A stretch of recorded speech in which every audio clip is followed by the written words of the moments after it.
Hey everybody, this is Zach with Southern Loon Retrievers. We're looking at week 50 of Banjo's Path to the Title. We're working on a little bit of blind manners and line manners. We're also going to be doing a couple marks here from the Versa launcher, as well as some pattern blinds.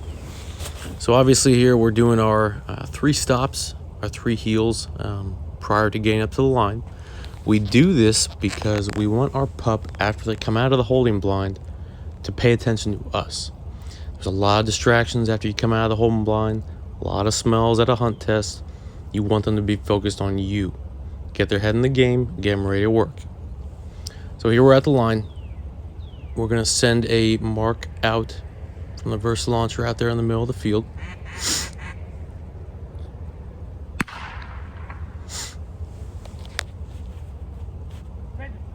And off he goes. Now these I kind of judge by levels, distance wise. This is about a senior level testing.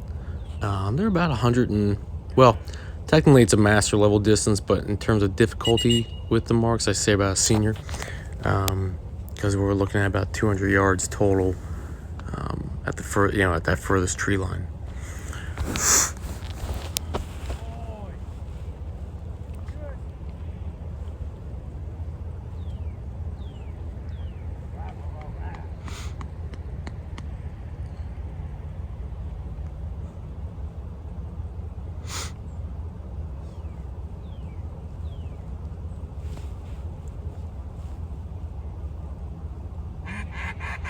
So here we see we're going to send our number 2 mark. And this one you can keep the bumper or the bird in his mouth while he watches the mark.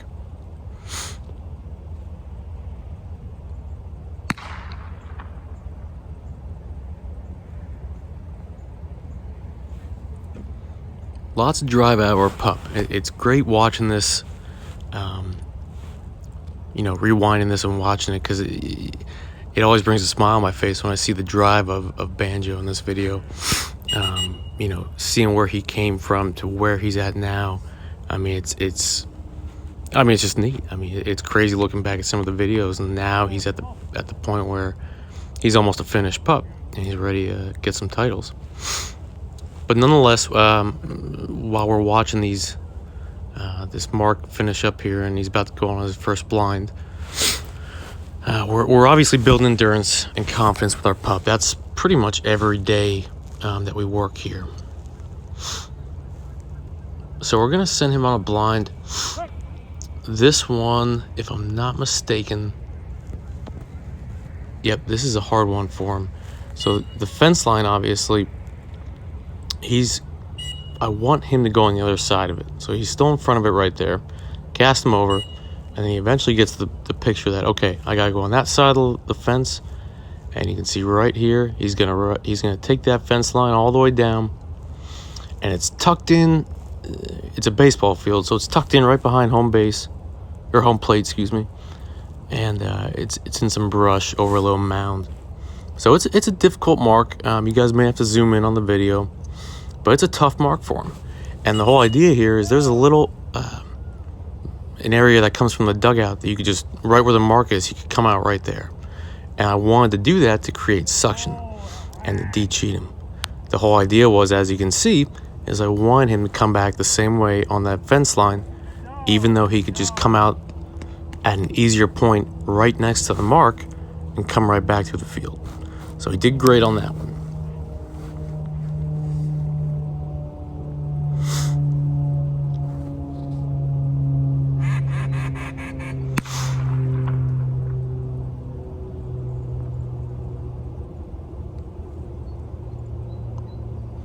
Now, knock on wood, we've been having good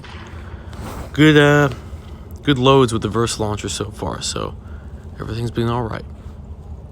So as you can see, we have a double here.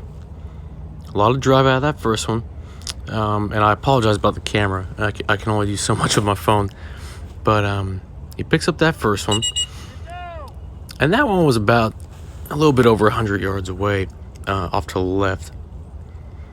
And the second one, I aimed it towards us. If you guys have seen some of my other videos, I talk a lot about how the short game after marking kills the most experienced pups, because we always train them on, you know, these long marks. But as you can see there, I threw him a winger, and I didn't like this cast as much, but that was a little bit on me. I exaggerated where I want him to go. And, you know, he knows exactly where the mark is. But again, that's just the way I look at it now, is that's great discipline, because he has that discipline to know, okay, you know, I know where that mark's at. I want to get it, but he's telling me to go this way. Picked up the winger, and I edited this video. This is where I'd start talking, but this should be the next clip. Yep, there it goes. So this is going to be our final blind, and it's going to be the furthest one, all the way out there on the left. And Banjo is going to become a dot here in a second, but he's going to veer off to the left. He took a great initial line, and he's going to push out there to like the 11 o'clock. A lot of drive out of this pup. I mean, that was a far mark, or excuse me, a far blind. Right there, he gets it. A lot of drive, a lot of enthusiasm out of our pup. We want to keep that going throughout this process. We're coming to the point now where the next couple weeks are going to be nothing but these setups. We have about 3 to 4 weeks straight of nothing but senior and master level setups just like this. So if you guys see repetitive videos, that's why. We're at that stage in the process where we need to do this for a couple weeks and get them ready for testing. As always, guys, keep those sessions short. Keep that confidence built in your pup, and always try to end on a good note, man. All right, guys. You'll have nothing but a great pup at the end of it. Thanks for watching.